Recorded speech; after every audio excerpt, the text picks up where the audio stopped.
Okay, so welcome everybody to this event hosted by ILIG, which is CILIP's international group. The talk will be recorded, so do bear that in mind when participating and perhaps make sure your microphones are switched off. For those who don't know me, my name is Leslie Pittman and I'm the current chair of ILIG.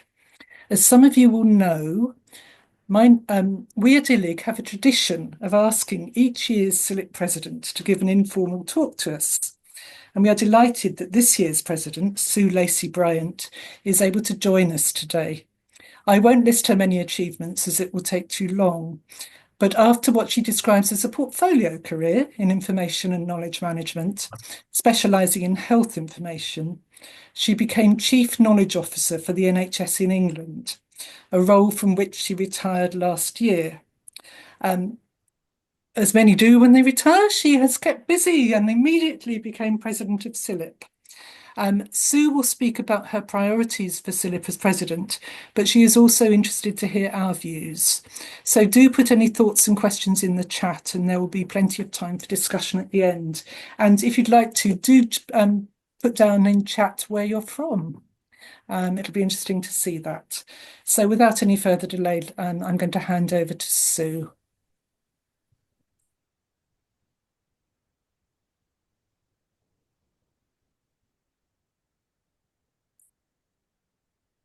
Who is, I think, closing her blind. So yeah. Now, so I've clicked on Ask to Unmute. oh, there we are. Yep. Gracious. So are you ready? Yeah. Thank you. Thanks everyone. Thanks so much for coming in. Whatever in your day, I guess for a lot of us at the end of the working day, but for some of you perhaps not. So thanks so much. It's a pleasure to join you. Actually, and I'm delighted to join you and take this opportunity to share a bit about how CILIP helps our members around the world and the kind of roles that we play. Actually, I was given quite a wide brief, so I'm going to cover a bit of stuff, just an intro to a reminder. I've turned it off on the thing, but I don't know. Hear a noise if you're talking. Can you hear me? Can you hear me? This is definitely only speaker headphones, isn't it? Sorry, we can hear you absolutely fine. If someone's got their microphone on, could you turn it off, please? Super. Okay. So I'm going to talk a little about the team, quick reminder of the team. I'm going to talk a little about my why I came into this profession at all, and then focus on an update on the work of CILIP, a bit about professional development, really dear to my heart, talk about us being a global library and information knowledge sector, the presidential theme for 2025, which is leadership, and then have an opportunity to hear what more you can do, what we're doing well across CILIP as all of its networks, all of its membership body and the central team, and then that even better if a lot of what that's doing then is sharing the work of volunteers who contribute across the profession, for librarians and information managers, by librarians and information managers through our network, and responding to the opportunities and the challenges that lie with us at our time. So here's the senior team. I thought I'd put the medal in the middle because I'm not wearing it today. And you honestly don't get much chance to show you bling as president. So I just thought I'd put the bling at the top. It's a very fine piece of a silver ceremonial piece. You've got Louis Coiffé-Gunn, CEO, been in post a year now. Joe Cornish, Duncan Anthony, and then myself with Carol Allardyce, who is vice president this year, will be president next year. It's a reminder really that across all of this and with the medal as well, that CILIP's actually the only independent voice for the UK's information profession. And I regard it as a great privilege to be president of CILIP this year. The presidential team is an ambassadorial role. It's about representation, championing CILIP, the best interests of the public and the best interests of members, and at key external events largely. But I'm formally a member of CILIP board. I was chair of CILIP board for 2 years. And as vice president and now as president, I'm very mindful, as I think your committee members will be too, that we're all simply stewards playing a part in our profession, and a profession that here in the UK is guided by Royal Charter to develop and improve library and information services, and by being a charity to act in the public good. So it's really important that we remember those roles. So I thought I'd give us a little start to warm us up on why I came into the profession, and it's largely down to the 141 bus. Okay, I lived in Rochester and Medway Towns, an area which I generally and truthfully describe as when I grew up as having Dickensian pockets of poverty, and that those prevail to this day. It continues. But all sorts of different motivations bring us to the profession, and the 141 bus played a role for me because when I was about 14, my dad took me off to a consultation and engagement being held in the public library about a change in bus routes. And even at 14, I could spot that in our rather hilly and expanded Medway towns, there will be people more affected by these changes than others. And I wasn't at all sure that the people most affected by them were likely to be in the room. Now, that could have led me into lots of careers, you know, communications, engagement, anything. But what I saw was that was something about the information leading into a decision process. And so I had that thought in the back of my head. Buses were really important to me. My mother didn't drive. And it's very important for my social life. It also got me 2/3 of the way to school, so very important. And at school, I was learning about other things. I was learning about the Samaritans. I was learning about the work of Chad Vara, who set the Samaritans up. You may or may not be familiar with this story. And you may know Chad Vara through the Eagle, which, you know, the Eagle comic, which he set up and wrote for. But as a young, newly ordained vicar, his first church service was for a 14-year-old girl. And when her first period arrived, she thought this was that she must have some awful, shameful disease. She knew nothing. And in her distress and not feeling she had anyone to turn to, she took her own life. And Chad Vara made a decision that he vowed actually over this girl's grave that he would support people with suicidal feelings, and that he would support the extension of sex education. And so he did both of those things through his life. And when I was hearing that story, I was just really struck by the tragedy of it, and by the sheer penalty, for want of another word, of ignorance, of not knowing very much about health. And I think that stayed with me too. Coming into the profession for me was a very purposeful decision. It was a thoughtful decision about information science, the belief in the possibility of rational decision making, although of course I know many other factors, human factors, come to bear, but a belief that you, with the right information, you at least have the opportunity to apply a reasoned, deliberative thought process to making decisions. And so that commitment to sort of best evidence and information has been a guiding factor through my career. And we all come in for different reasons, but that's what brought me in. A quick canter, very quick canter. I went off to Birmingham University, where I worked in the main library at the beginning.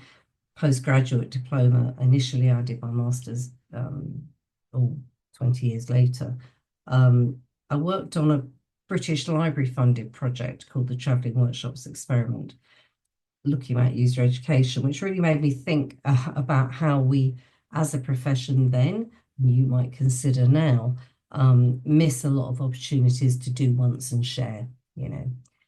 Seemed to me this project was all about creating resources that could be used across many different environments of higher education, and that just happens to be the biology example. I worked on a British history example, a case study, in fact.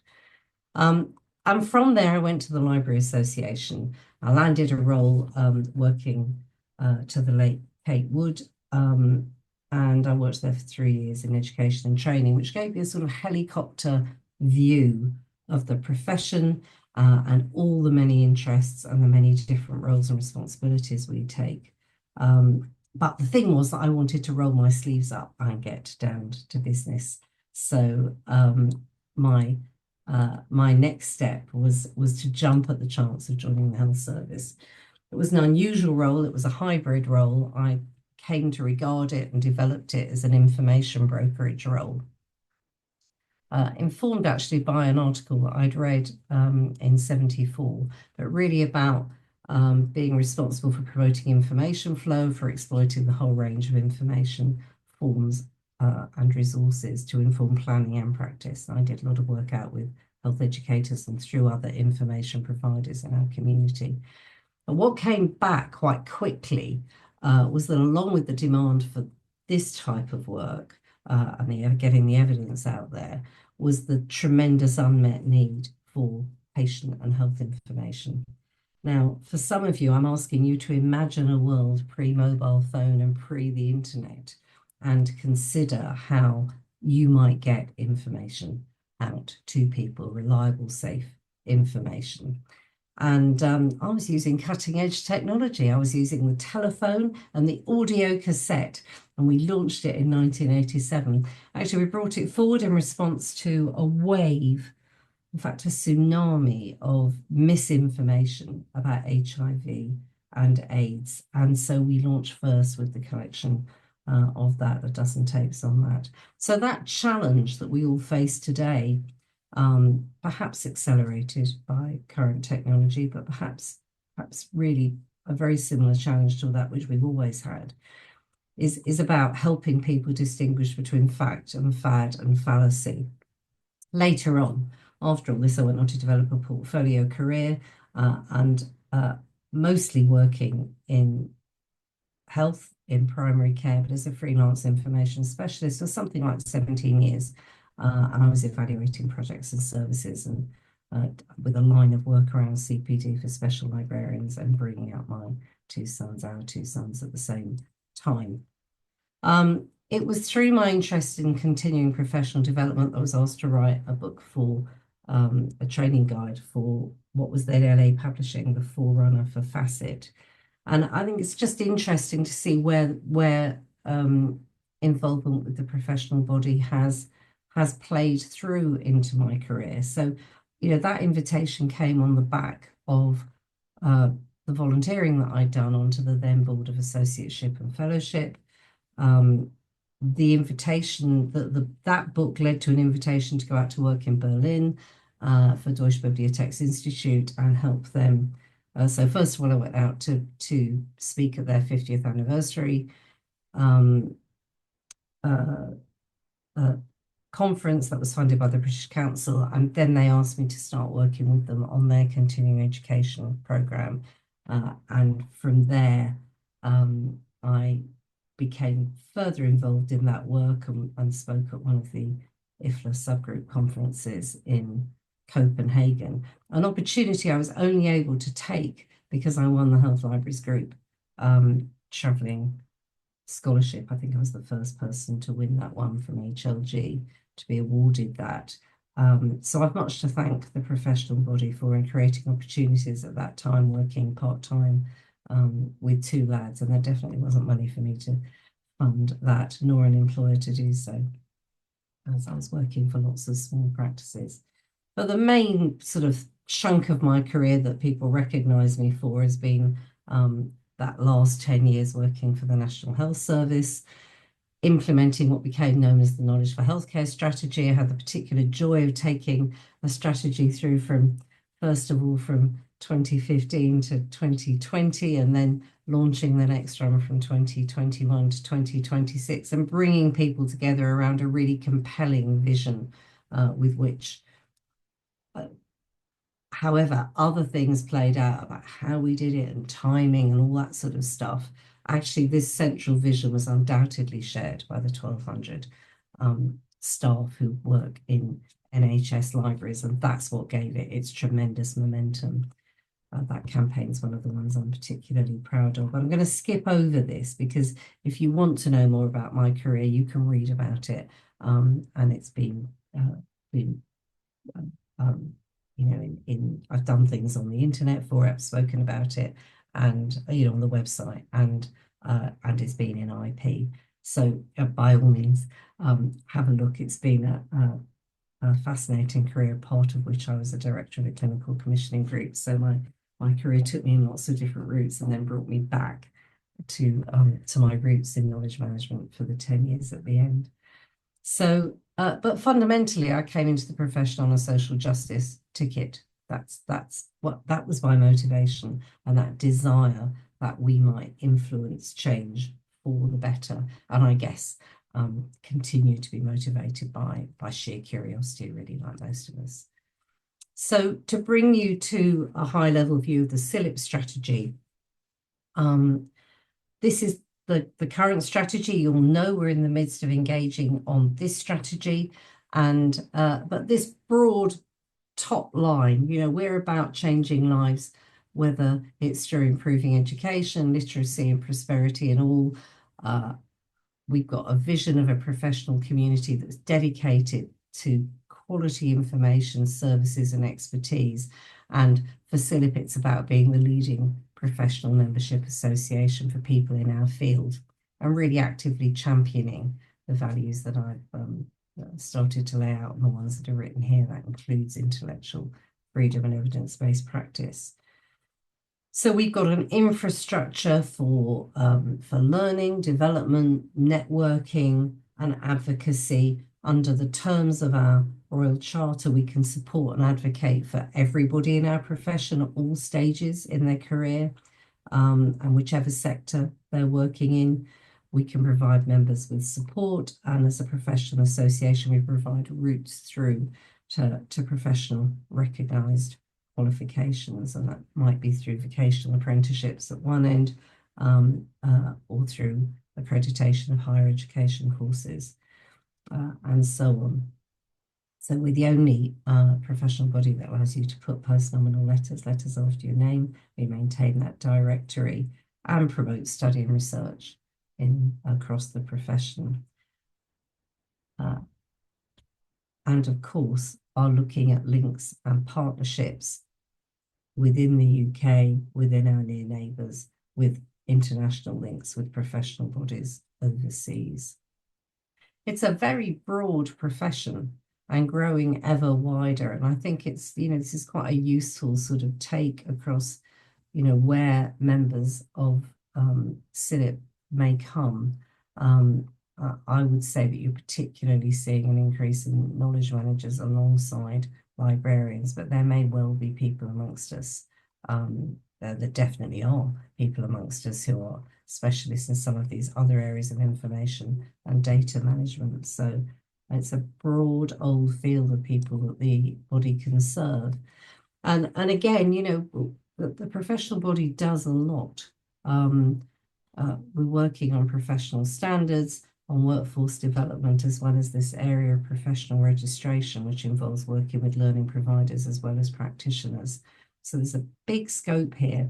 Obviously, in professional standards, you'll be familiar with our ethical principles, standards of practice, and that competency framework. They're all set out in our professional knowledge and skills base. And I'm going to talk a bit more about continuing professional development, but you can see the stages through which we're looking to support members as they go through their careers. And when I say we, I mean all of us, because mentoring is really key. The special interest groups are really key. The local and regional groups, meeting places, are equally essential. This isn't just about what a team at the centre can do. This is about what we do for each other and with each other. But we work in a global context, and I was asked to just reference that. So here are this slide represents the key predictions from the McKinsey Global Institute, which talks about these four areas, categories, broad categories of areas in which everybody is going to need to develop their skills. I think there are 56 skills underpinning this.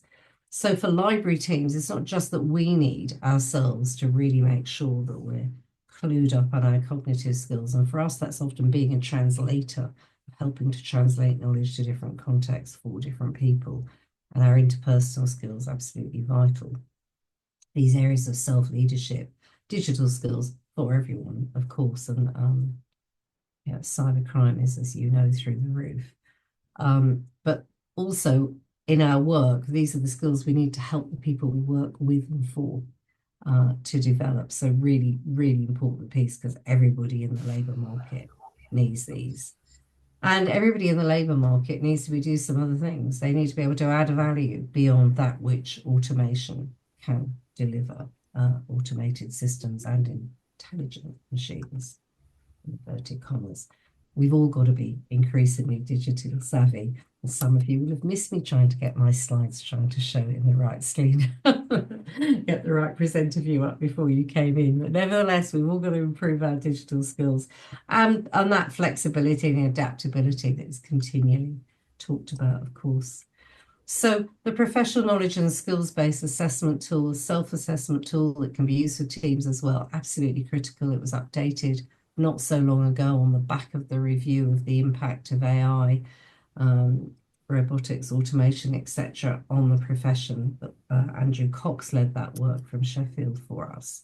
And this skills base was updated on the basis of that, particularly around the areas of data management and knowledge management too. So really key, and there with ethics and values, our professional ethics, alongside our expertise and those generic skills, right at the heart of what we do as a profession. And what we do as a profession is very wide. I've just mentioned that report that Andrew Cox completed for us. Some of you will have been involved in the AI survey. The results of that will be coming out soon. I'm very fortunate to be able to go to the Carnegie's celebration. There's a picture of some of us at a Health Libraries Group conference last year, other conferences there. So we are very, very fortunate indeed to have such wonderful speakers as Michael Rosen. But much of this is about empowering our community. We've got 9 regional networks, 3 diversity networks, CILIP Scotland, CILIP Wales, CILIP Ireland, you know, really, really key. And, you know, to grow our impact is about working through all of us, I think. And so that CILIP Connect toolkit, a really practical toolkit, I think is a very important piece. And if you haven't looked at it, I really encourage you to look at this, this advocacy toolkit. I know actually that I think ILIG is interested in a fundraising guide or a toolkit. And again, that seems a great idea and one that would support people right across CILIP membership and sectors. So, you know, it'd be good to know what you're thinking about that later. Huge amounts of work being done around raising our profile. And I hope you'll have seen that there's a debate at Westminster Hall tomorrow, tabled by Jonathan Davies. I was able to meet him at the CILIP Fest in October, and this idea, sorry, I'll go back on, this idea of could we have a Westminster Hall debate was born at CILIP Fest with David Byrne and myself chatting through to Jonathan Davies. A massive amount of work done by the central team, Louis, Joe, and all their colleagues, and good to see, you know, our expertise from our special groups really coming to play. That piece on prison libraries, for example. Advocacy is a really, really big focus. Sadly, we all know the scale of cuts. The funding cuts of public libraries, I think, come out as being basically halved since 2010, 53% cuts since then. So a huge amount to do. And so there was a massive effort as we came into the last general election in England to try and get this message across, our pledge to the public and the government that you can trust libraries for these many reasons, trust librarians for these many reasons. So a big piece around the work of CILIP is, you know, writing out to people. Actually, ahead of the last election, we wrote to 3,903 Westminster candidates and 650 MPs, really trying to to get this link. And I think that's the kind of, because there was such a huge turnover in government last time, as you'll be aware. So put this in front of everyone who had any chance of getting in, and those who didn't have any chance of getting in, just trying to build some momentum. And I think we're seeing that pay off in the willingness to have that Westminster Hall debate tomorrow. So lots going on there. And other ways to raise our profile are us going around telling the story, me with my We Are CILIP badge on, and our libraries aren't rocket science, but they do create rocket scientists. So the merchandise is all another way to raise the profile, as is our campaigns. And there have been extensive campaigns in recent years. So the next Green Libraries is 27th to 31st of October. And if you haven't looked at the Green Manifesto, which underpins that, I really encourage you to do that. You can see here work on sustainable development, campaign in health around having all those many decisions made every day. The health service interacts with 1 million people every 17 hours. You did hear that right, every 17 hours. So huge numbers of people are making decisions either about care and making choices. So the role of librarians there is crucial, and been great publicity recently around the importance of literacy and reading, and there are real challenges around that too. And I don't think any of us would doubt that this is a time when we are all wanting to hammer home the message that facts matter. You can see their campaign with Martin Lewis last year. This year, Libraries Change Lives Week is, as every year, in the first week of June. Key messages here about the role of libraries in supporting learning and literacy, social mobility, the place of our members at the heart of thriving communities, and also the impact and the connection with underpinning efforts to strengthen the economy. Partnerships, absolutely central theme, and there are a growing number of organisational members, employer partners, learning partners, particularly around the accreditation, quality assurance of learning opportunities, of course, and supply partners too. And one of the big events is coming up now. We have a number of cross-sectoral partnerships, the Media and Information Literacy Alliance is a cross-sector piece, bringing together people with a shared belief in the importance and the power of media and the importance of information literacy. And again, I suggest we're living at a time where this has become ever more crucial. We have a health and digital literacy partnership, which I chair, which is a collaboration between CILIP, the NHS, Arts Council England, and Libraries Connected, all about helping people develop the skills and the knowledge to access information, use it, and maintain their own safety in our digital age. So lots and lots of different approaches. You'll be aware of the work of Facet. I've looked back to its predecessor, a rich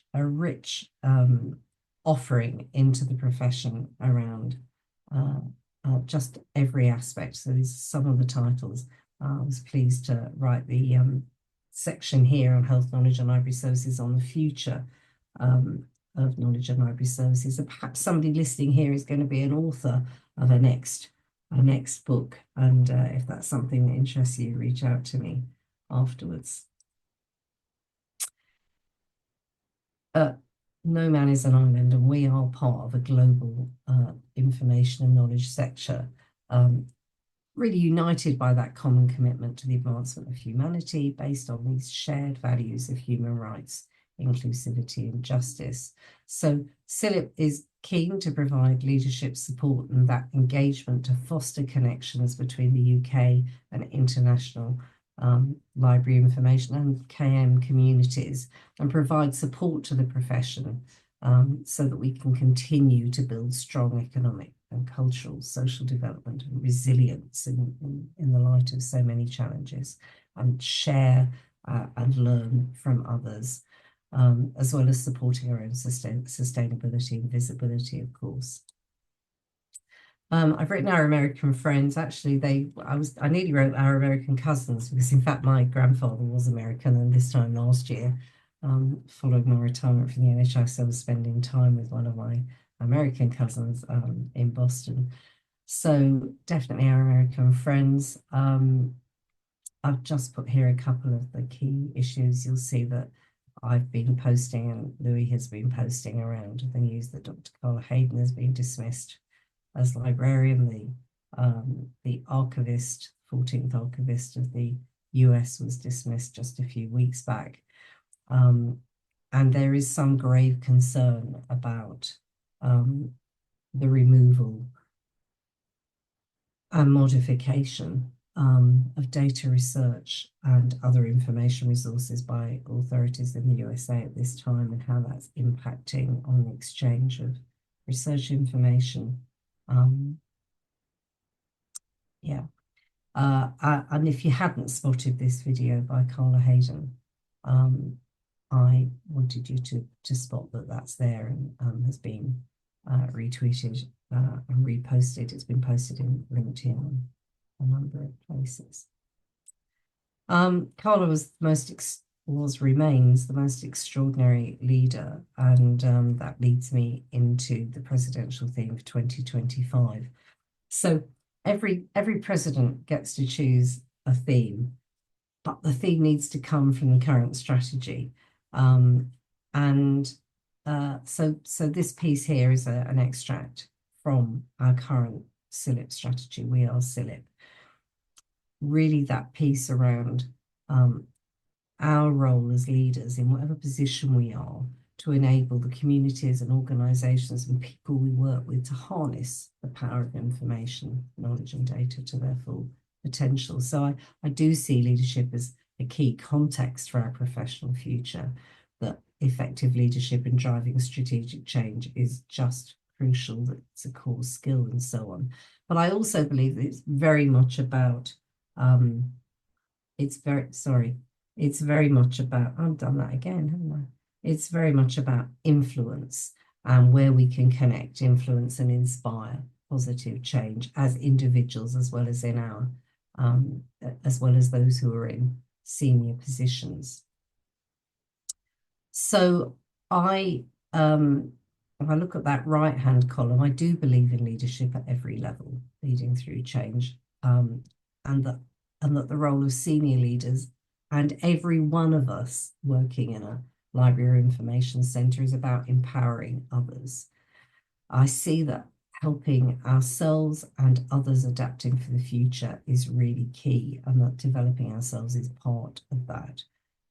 Within what is really a very short year, we're at May already, one of the things I wanted to focus on was demonstrating impact, promoting the evidence base that underpins the work we do.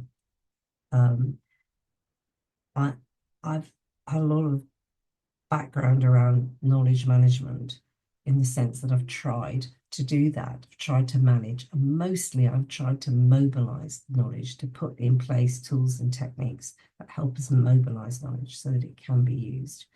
And I see that our CILIP Knowledge and Information Management colleagues have a range of tools and techniques that could be made more widely available. And I'm really keen to support them. They're going to be doing that work through the Knowledge Management Global Network initially this year, sharing out tools and techniques. So I'll keep people in my columns and in postings and so on in social media. I'll keep people apprised of how that work progresses. Mostly I want to celebrate the role of all of you and of everyone who works in the profession, who's a volunteer in knowledge and library services, who are there at the front line. Yeah, it's a celebratory one. I do think that each of us can serve as a leader, conscious, and that actually consciously or otherwise, we're all role models. And so, you know, whatever work we do is really important, and it varies between sectors where your touch points are with people, but you should never underestimate the influence of the day-to-day, actually the influence of your day-to-day work. So there's a sort of opportunity there to reflect on how you see leadership. We won't go into that now. But I think, if you think about this, for CILIP, there's a visionary piece, forward-looking strategic piece, which is what we want to capture in the next piece. I'm a very strong believer in distributed leadership, that if people understand the principles, our ethical principles, the skills that are at hand and know what the objectives are, people can get on. CILIP itself, the central CILIP team, are really servants of the entire network of professional members. And I think it's important that that reflects there, but also for each of us in one way or another, we are servants to our community, serving their best interests, whether it's whatever type of organisation or initiative or enterprise we're working with. Obviously, inspiring others to get involved, I think, is really important. It's easy not to talk about the value of CILIP membership. I know from the things I've just shared here that if you look at some of the other professions that I worked with, certainly in the health service, there are people who would be, giving their eye teeth to be able to have access to this kind of network and this kind of structure and infrastructure that we've built up over 125 plus years. I think it's 127 now. Yeah, and of course we're all eternally needing to adapt. I do think it's really important that we make the most of our membership. It's very easy not to. It's very easy to just let it tick over. Partly because I think it's as individuals that you are the agents of positive change in your libraries, in your information services, in your communities. And that your users, the people you work to and for, need you and your skills more now than ever. So really, really crucial. And that means they need us to work collaboratively to learn from other people in other sectors, and to build lasting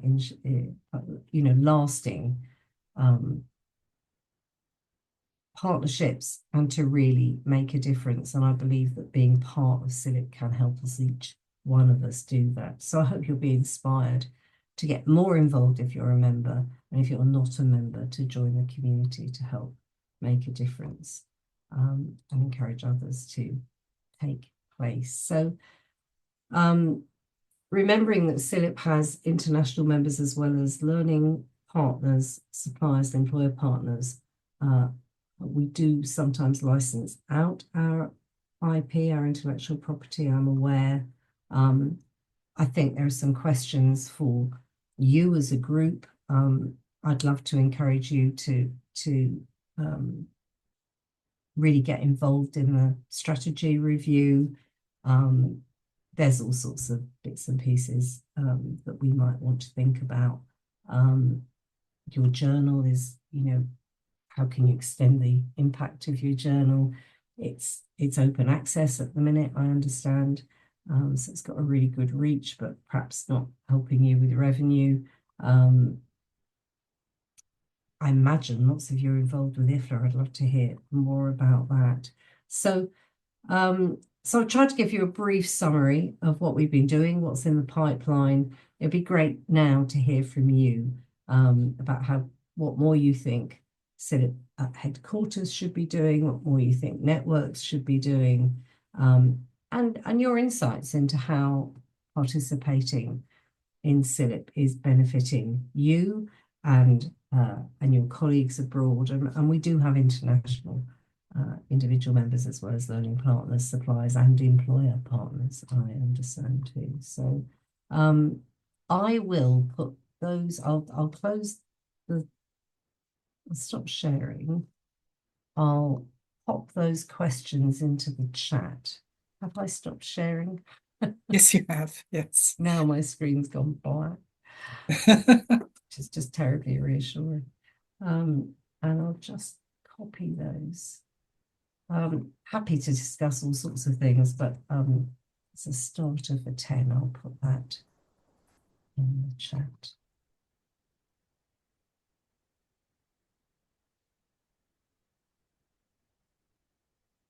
Brilliant.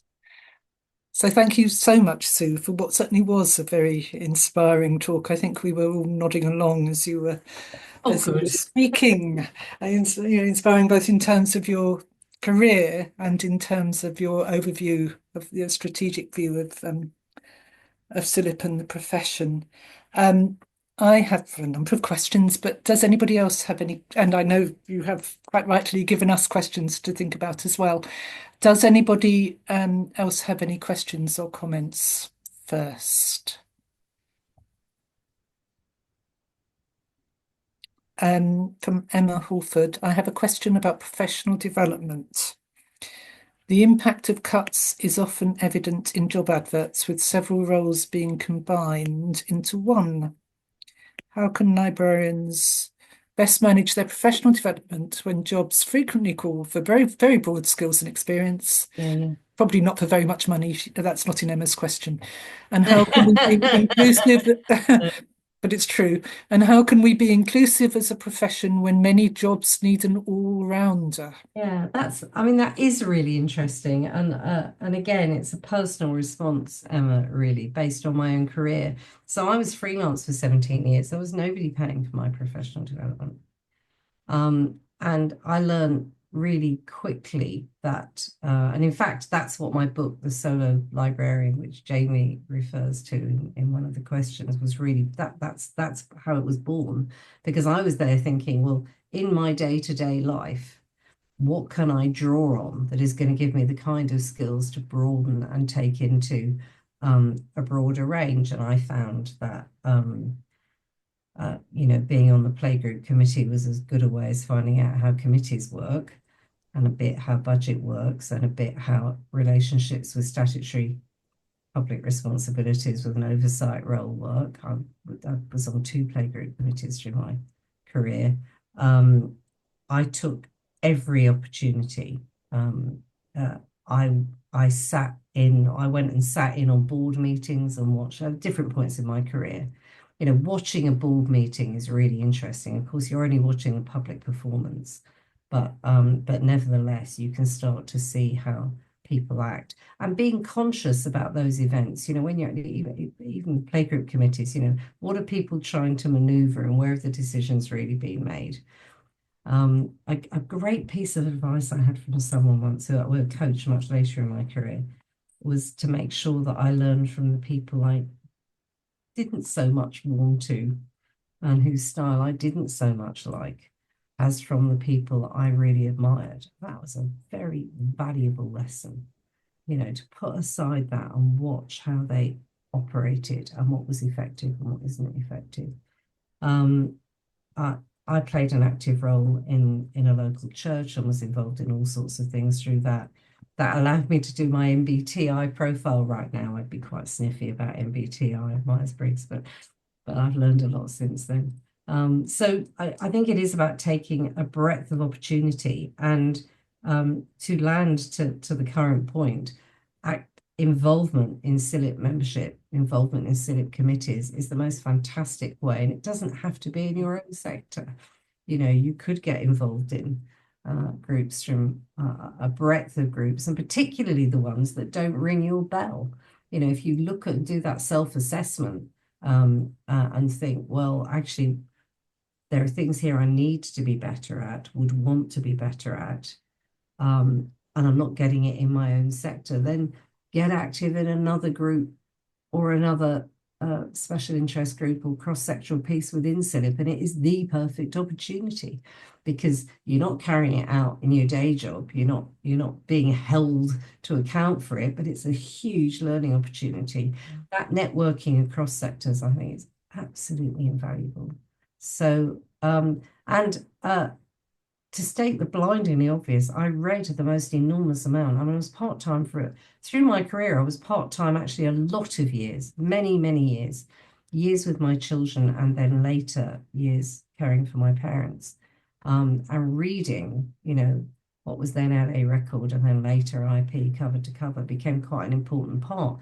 And for some of our journals, we'll have current awareness things. And I just used to use my public library and get these things back and really follow it. So, and in a funny way, I think I mean, I tend to do this too, the sort of the attraction of doom scrolling on the net, on my phone. You know, I could be spending time reading some really worthwhile, well-researched papers instead, and I'm blessed to have the opportunity to do that through a university library. So, and we don't, I bet most of us are not appropriately using the journals and indexes that we can get through our CILIP membership. And they're a really big boon. So all of those are ways that I think are valuable, and they all connect into how CILIP can help us at whatever point we are. Whether I think it's a great thing for those posts to be combined, Emma, that's a different question. That's a different question, isn't it? There's a follow-up question from Jamie Finch. I'm deeply concerned about leadership skills training and change management training in the library sector. Many people in high roles have only ever done a module in the library masters and may be ill-equipped to handle change. This might be striking a chord with a number of people. That's really interesting. Is there anything we can do as a professional association to address this? Well, I'll take that question back, Jamie. If you do me the grace of dropping that same comment into an email, that would help me. I'm being polite, really, but yeah, that's Yeah, I'm being sure. polite with May, maybe ill-equipped. So, but yeah, well, I think there's several points there. I mean, one is that we've got this Learn Direct. CILIP Learn will be being relaunched later this year, and one of the reasons, you know, that I wanted to get behind that was because I'm looking to see more about leadership and more about management in there. They are different things, of course. I mean, evidently I've been around a long time. If you go back into the early 80s, it was popular to go and do a DMS, do a diploma in management. I didn't do that. Later, I did in my field. I did a leading, what was it called? It's a 2-year program, Leading for Improvement. So that was a leadership program about how you drive quality improvement. But in my role as former Chief Knowledge Officer, we invested very heavily in leadership development, which crossed over into management development. We did courses that we ran with CILIP as well, courses for middle managers and courses for senior managers that we did in combination with the Leadership Academy. That's certainly a conversation that I'd be very happy to open with you, Jamie, into CILIP, because I totally share your concern around that. Thank you. And we're just coming up to 7 o'clock. There are a couple more questions in the chat. Fire away. Are you sure? Okay. Another one from Jamie, who's keeping you challenged. Health information, dark art. I think you missed John Boland's like Carla re-invite for next year's conference. Oh yeah, I was going to come to that. Sure. I was just following on the theme. How can people from outside the sector break into the health sector? Plus, can knowledge management tools be made practical? I mean, I don't know much about knowledge management tools. Okay, I'll try and be really quick. I don't believe health information is a dark art. I think it's an enlightened art, Jamie, and an illuminating one. I only say it because it was dressed up in its own terminology, not the science of health, but more like there was a Department of Health Informatics in the Aberystwyth University Library School. And I thought, oh, that sounds very scientific. Well, it is scientific. Well, although many of us have got degrees in history, and some we have ex-nurses, we have ex-pharmacists, we have all sorts of people, ex-teachers in the health service library sector. So health informatics is that spread across the information computer delivery. And there is a federation of health informaticists, of which CILIP is a part, and the other membership groups within there. That's a collaboration of membership bodies that include the data analysts, the computer scientists, a whole range of other people. So I think librarianship and knowledge management is part of a wider family of health informaticists, actually. And so you know, that's a really key piece. But that's only a reflection. Whichever sector you're in, there'll be a whole load of other professional disciplines around you. When it comes to knowledge management, you know, most people in Britain are knowledge managers. That's their job, one way or another. Their job is about managing knowledge. It's the same for a nurse on the intensive care unit as anyone else.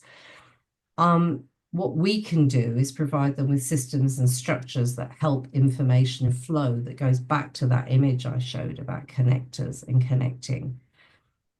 There are many different tools and techniques for knowledge management. You've got your systems stuff, you know, your database, and there'll be people on this call who are specialists in taxonomy and all the things that make those systems work.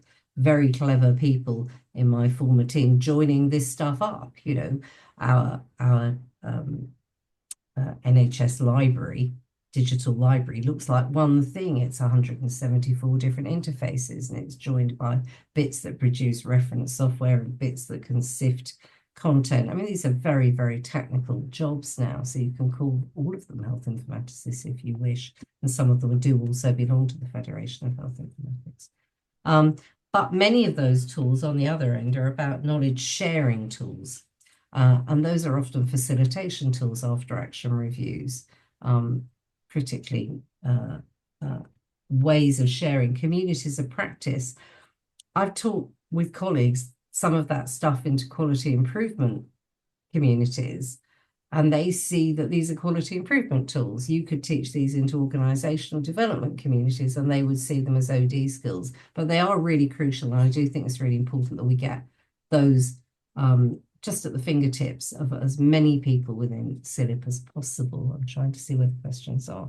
While we're on health information, can we do more for the public? Well, I am very pleased to chair, who is starved of understandable information on health knowledge and issues that concern them, says John. So I'm pleased to chair the our health and digital literacy partnership. Digital literacy inevitably underpins health literacy for a chunk, the majority of the population, not for everyone.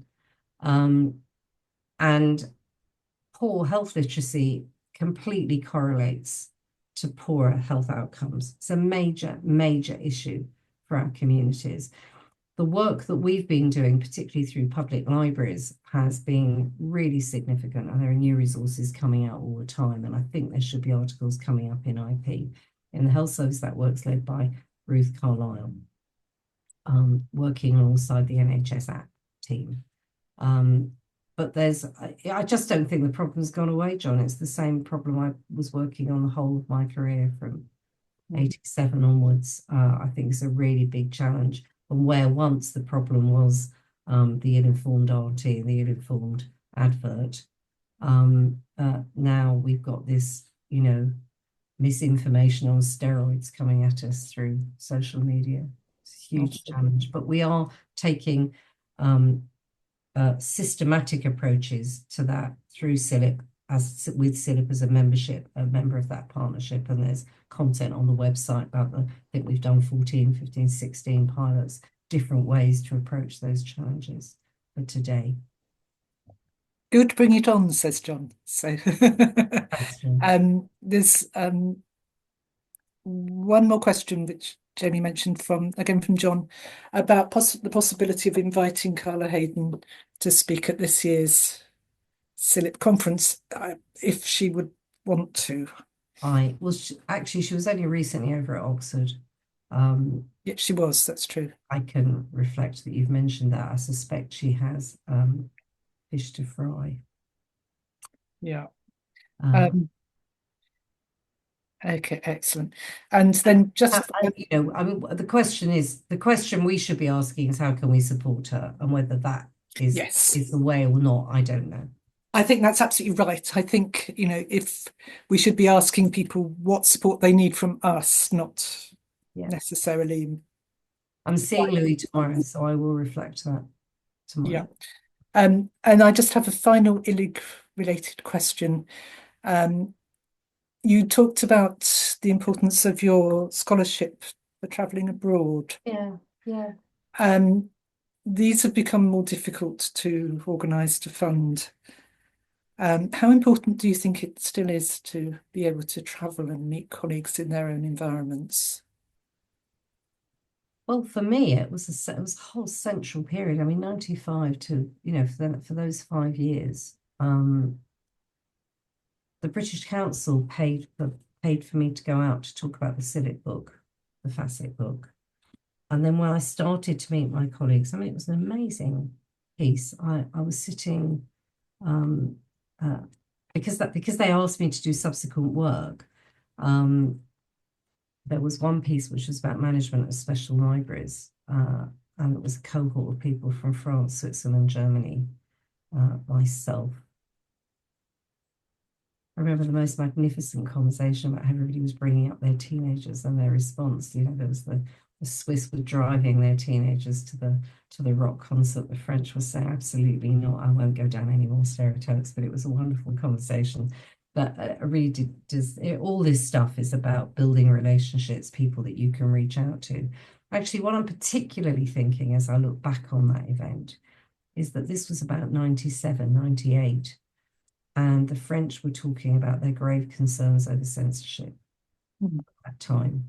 And, I think we always have to be mindful as a profession. We need to have eyes everywhere, really, what's going on. Great. I think if we are to continue to be an outward looking piece, I think it's really important. I think it was very valuable for me to do that as a young professional. I was in my 40s then, late 40s and mid 40s. And it's lovely if people like me get the privilege to go and do it at this age, and I've got lots of share and lots of experience to draw on, so there's value in that too. But it was certainly very shaping to be able to do that, and then to go on to Copenhagen and really focus on one subject, what were multiple people across IFLA thinking about preparing ourselves and the next generation for the 21st century in terms of CPD. I think these conversations stayed with me for years, and actually, I think those conversations trace right back. I know there are health librarians on the call, but I think they definitely trace through from my early work with the Library Association, that opportunity to get this more European perspective through that travel being supported and fed ultimately through into the work I led around the workforce development work stream with David Stewart, into the health service. So I think it was really, really significant for me in terms of the evolution of my thinking. Yeah.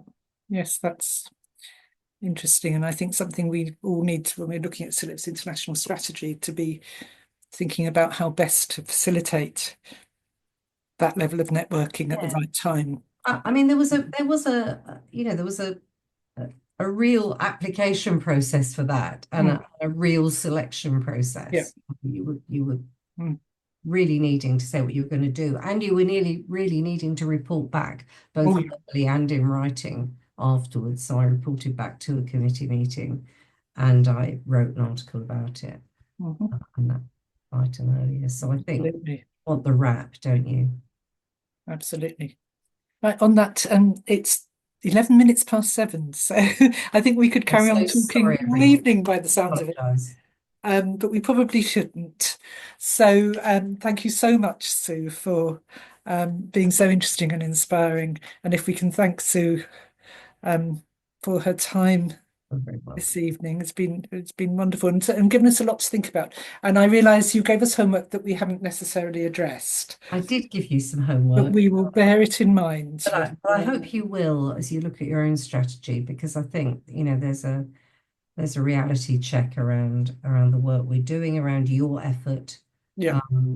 I think bringing in new committee members, all that stuff, not for you particularly, but is very important. I think thinking about revenue in this day and age is really we will take that point away with us for everyone. and if there are people on the call who are not members, I really, really hope that you will think about joining. I mean, one of the things, I am very proud to, I worked for, I worked for the LA and have stayed in touch with CILIP all through my career and been an active participant. Things like the technology review we funded from the health service because we knew that it was going to impact in our sector, perhaps one or two others very early on. But I think it's very easy to not notice, it's very easy not to notice what you've got. And I hope that slide around the membership benefits, I hope people will revisit that and make the most of it. But yeah, thank you for your time and have a great evening. well, thank you so much. You are. And thank you so much to everybody for attending. The recording will be available on our YouTube channel in shortly, in due course. And I'll just end by saying for details of our future events, do keep an eye on our social media channels and our mailing list. So thank you very much, everybody. Have a good evening, and we'll see you at our next event. Thanks very much, everyone.